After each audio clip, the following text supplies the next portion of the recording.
पूर्वी दिल्ली के मधु विहार इलाके में एक बैंक्वेट हॉल की लीज को लेकर हुए विवाद में फायरिंग की गई। पुलिस मामले की जांच में जुट गई है और फायरिंग के कारणों का पता लगाया जा रहा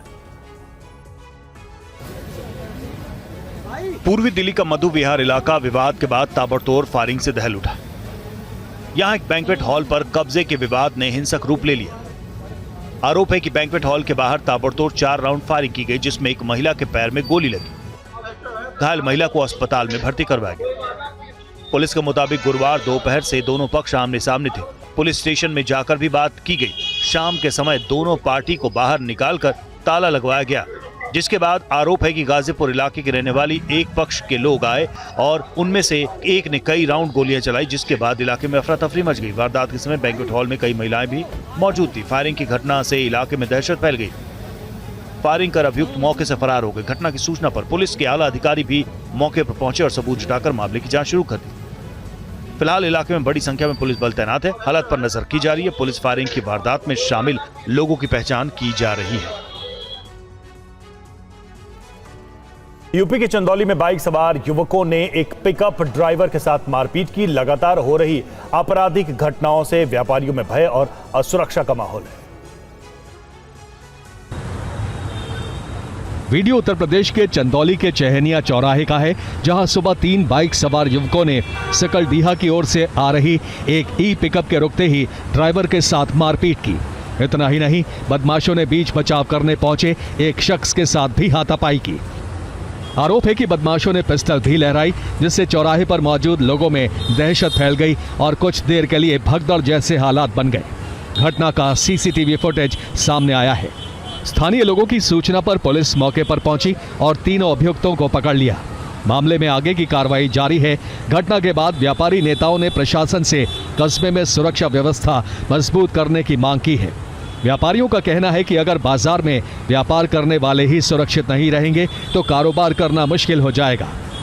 व्यापारियों ने प्रशासन से इलाके में नियमित पुलिस गश्त बढ़ाने की मांग की। इसके अलावा उन्होंने असामाजिक तत्वों के खिलाफ सख्त कार्रवाई करने और व्यापारियों की सुरक्षा सुनिश्चित करने की मांग की है। और यूपी के हाथरस में हिसाब किताब के विवाद के बाद एक युवक के घर के बाहर फायरिंग की गई। पीड़ित ने गांव के ही एक युवक और उसके साथी के खिलाफ पुलिस में शिकायत दर्ज कराई है। रिपोर्ट देखिए। लाइव फायरिंग का यह वीडियो उत्तर प्रदेश के हाथरस का है, जहां सादाबाद कोतवाली इलाके के बिसावर गांव में एक घर के बाहर फायरिंग की गई। वारदात सीसीटीवी कैमरे में रिकॉर्ड हो गई।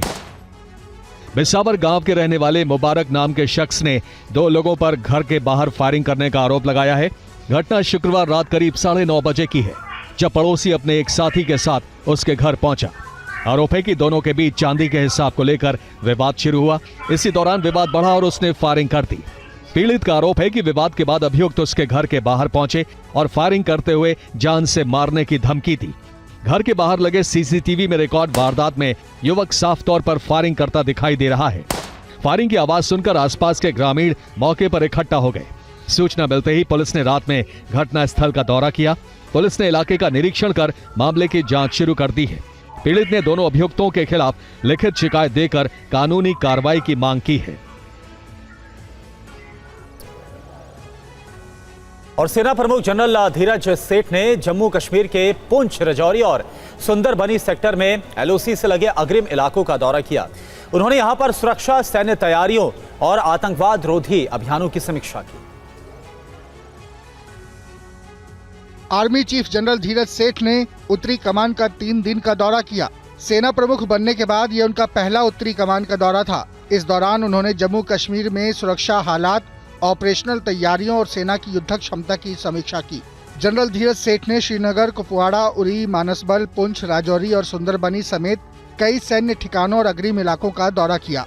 कुपवाड़ा, उरी और मानसबल में सेना प्रमुख ने एलओसी की सुरक्षा, निगरानी व्यवस्था, फील्ड इनोवेशन और आतंकवाद विरोधी ग्रिड का जायजा लिया। उन्होंने जवानों से मुलाकात कर उनके साहस, समर्पण और पेशेवर कार्यशैली की तारीफ की। श्रीनगर में सेना प्रमुख को उत्तरी कमान और चिनार कोर की ऑपरेशनल तैयारियों की जानकारी दी गई। उन्होंने जम्मू कश्मीर के उपराज्यपाल और मुख्यमंत्री से भी मुलाकात की। इस दौरान सुरक्षा, शांति और आपसी समन्वय से जुड़े मुद्दों पर बात हुई। अपने दौरे के अंत में जनरल धीरज सेठ ने इंडियन आर्मी और सेंट्रल आर्म्ड पुलिस फोर्स के जवानों की तारीफ करते हुए कहा कि वो नेशन फर्स्ट की भावना के साथ हमेशा पूरी तरह से तैयार रहें।